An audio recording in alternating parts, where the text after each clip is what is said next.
انا اتجوزت وكنت فاكرة اني ببدأ قصة حب، طلعت قصة رعب. انا منى، عندي 30 سنة. كنت عايشة مع شخص مختل مريض نفسي، واهله كانوا عارفين وسكتوا. قالولي اتجوز يمكن يتحسن، وانا كنت التجربة. انا كنت الفار في التجربة. سنة كاملة من عمري ضاعت وانا بحاول اكون جدعة اصيلة، اصمد. بس اللي حصل ما يتوصفش. كان بيستنى لما انام ويكتم نفسي. ايوه الكلمة صعبة بس دي الحقيقة.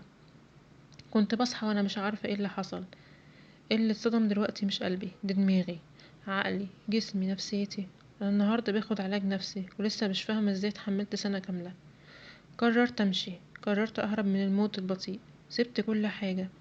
مش عاوز اي حاجه تفضل تفكرني بوجع السنين. بس دلوقتي معايا القايمه، مكان كل حاجتي. وانا لوحدي مش معايا اهل ولا ضمانات، بس عاوزه اضمن حقي.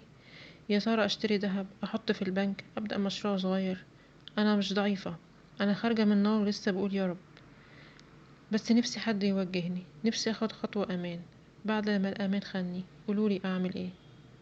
لو عجبتكم القصة اعملوا لايك، واي حد عنده قصة عايز يحكيها ومش لاقي حل ابعتولي، وان شاء الله نلاقي حل مع بعض. شكرا.